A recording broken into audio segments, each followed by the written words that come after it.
Hello friends, പുതിയൊരു വീഡിയോയിലേക്ക് എല്ലാവർക്കും സ്വാഗതം. അപ്പോൾ കേരള ബ്ലാസ്റ്റേഴ്സുമായി ബന്ധപ്പെട്ടുള്ള ന്യൂസുമായിട്ട് വന്നിട്ടുള്ളത്, കേരള ബ്ലാസ്റ്റേഴ്സ് കഴിഞ്ഞ സീസണുകളിൽ ബ്ലാസ്റ്റേഴ്സിലെ പ്ലേയേഴ്സിൻ്റെ പരിക്ക് ബ്ലാസ്റ്റേഴ്സിനെ സംബന്ധിച്ച് വളരെയധികം തിരിച്ചടിയായി വന്നിരുന്നു. ബ്ലാസ്റ്റേഴ്സ് ടീമിലായിരുന്നു ഏറ്റവും കൂടുതൽ കഴിഞ്ഞ സീസണിൽ പരിക്കുകൾ ഉണ്ടായിരുന്നത്. ട്രെയിനിങ്ങിൻ്റെ ഇടയിൽ പോലും പരിക്ക് പറ്റിക്കൊണ്ട് പ്ലേയേഴ്സിനെ റൂൾഡ് ഔട്ട് ആവുന്ന അവസ്ഥ വരെ ഉണ്ടായിരുന്നു. ഇപ്പോൾ ഇതാ കേരള ബ്ലാസ്റ്റേഴ്സ് ആരാധകർക്കിടയിൽ കേരള ബ്ലാസ്റ്റേഴ്സിൻ്റെ ഫിറ്റ്നസ് ടീം ശക്തിപ്പെടുത്തണം എന്നുള്ള ആവശ്യങ്ങളുണ്ടായിരുന്നു. ഫിറ്റ്നസ് ടീം ശക്തമാക്കണമെന്നായിരുന്നു കേരള ബ്ലാസ്റ്റേഴ്സ് ആരാധകർ ആവശ്യപ്പെട്ടിരുന്നത്. ഇപ്പോൾ ഇതാ ബ്ലാസ്റ്റേഴ്സിന് പുതിയൊരു മെഡിക്കൽ ടീം വന്നിരിക്കുകയാണ്. പുതിയൊരു സ്പോൺസേഴ്സ് വന്നിരിക്കുകയാണ്. ആക്റ്റീവ് ബേസുമായി ബ്ലാസ്റ്റേഴ്സ് ഇപ്പോൾ കോൺട്രാക്റ്റിലെത്തിയിരിക്കുകയാണ്.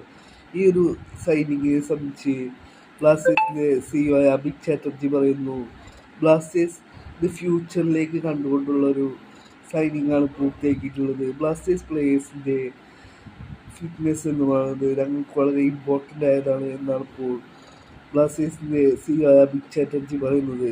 ഞങ്ങളുടെ പ്ലേയേഴ്സ് ഉയർന്ന തലത്തിൽ കളിക്കണം എന്നുള്ളത് ഞങ്ങളുടെ ക്ലബിൻ്റെ വളരെ അത്യാവശ്യമായ കാര്യമാണ്. ഇതിനു വേണ്ടിയിട്ടാണ് ഞങ്ങൾ ആക്റ്റീവ് ബേസുമായി കോൺട്രാക്റ്റിലെത്തിയിട്ടുള്ളത് എന്നാണ് ഇപ്പോൾ ബ്ലാസ്റ്റേഴ്സിൻ്റെ CEO ആയ അഭിക് ചാറ്റർജി പറയുന്നത്. ഒരു ദിവസം ബ്ലാസ്റ്റേഴ്സിനെ കുറിച്ചുള്ള കൂടുതൽ ന്യൂസുകൾ